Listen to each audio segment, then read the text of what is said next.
Fail হলে কি হ'ব? এই প্ৰশ্নটো অসমৰ আটাইতকৈ বেছি মানুহে শুনি পেলাই ভয় খায়। এক্সাম ফেল হলে কি হ'ব? বিজনেছ ফেল হলে কি হ'ব? জব নাপালে কি হ'ব? এইবোৰ একোটা ভয়ৰ কাৰণ। কিন্তু মই এটা কথা তোমাক স্পষ্টকৈ কৈ দিব বিচাৰো যে ফেল হলে লাইফ চেছ নহয়। ফেল হলে মাথো এটা চেপ্টাৰৰ শেষ হয়। অসমত আমি ফেল মানে কি বুজো? মান ইজ্জত শেষ হৈ যাব, ফেমিলি ডিসএপইন্টেড হ'ব, মানুহে হাঁহিব এণ্ড লাইফ বেয়া হৈ যাব। কিন্তু এইটো সত্য নেকি? একদম নহয়। ফেল মানে একচুৱেলি এইটো যে তুমি শুদ্ধ পদ্ধতিত তুমি কামটো নকৰিলা। তুমি মানুহ হিচাপে একচুৱেলি ফেল নাই হোৱা, তোমাৰ সেই পদ্ধতিটোহে ফেল হৈছে, সেই চেষ্টাটো ফেল হৈছে। অসমত এটা ডাঙৰ প্ৰব্লেম আছে, ফেমিলি এণ্ড সমাজ। এইটো কৰিছো বুলি ক'লে চাকৰি আছে নে নাই, বিজনেছ কৰিছো বুলি ক'লে আয় কিমান, আৰু যেতিয়া ফেল হৈ যোৱা যায় তেতিয়া আকৌ কয় আগতে গম পাইছিলো ফেল হবা বুলি। কিন্তু বন্ধু, ফেমিলি বেয়া নহয়, তেওঁলোকে মাথো ভয় খায়। তেওঁলোকে আমাৰ তোমাৰ ফিউচাৰ লৈ পেলাই ভয় খায়, সেইটো কাৰণে আমাৰ ওপৰত কন্ট্ৰোল কৰিবলৈ চেষ্টা কৰে। ফেল হলে আটাইতকৈ ডাঙৰ প্ৰব্লেম কি জানানে? Self doubt. নিজৰ ওপৰত এটা ডাউট আহি যায়, মই নোৱাৰিম চাগে এইটো আৰু। বা আন ধৰণে তুমি যদি চাব যোৱা এইটো ভাবিব পাৰা যে মই স্মাৰ্ট নহয় নেকি, মোৰ ভাগ্য বেয়া নেকি, এনেকুৱা ধৰণৰ কিছুমান ডাউট আহি যায়। কিন্তু এইবোৰ সব মিছা কথা।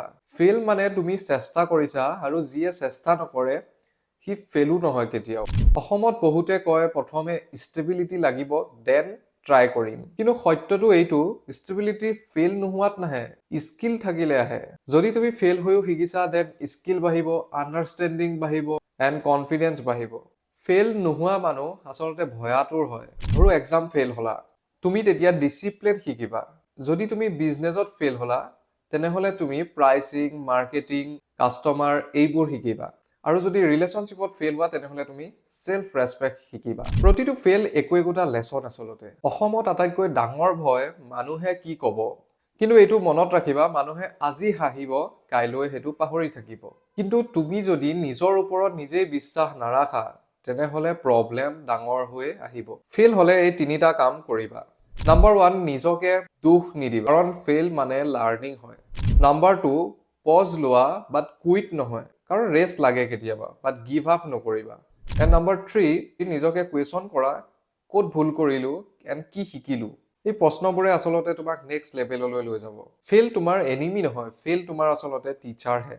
যেতিয়াৰ পৰা তুমি ফেলক ভয় কৰিবলৈ পাহৰি যাবা, মানে ভয় নকৰা হবা, তেতিয়াৰ পৰা তুমি আনষ্টপেবল হৈ যাবা।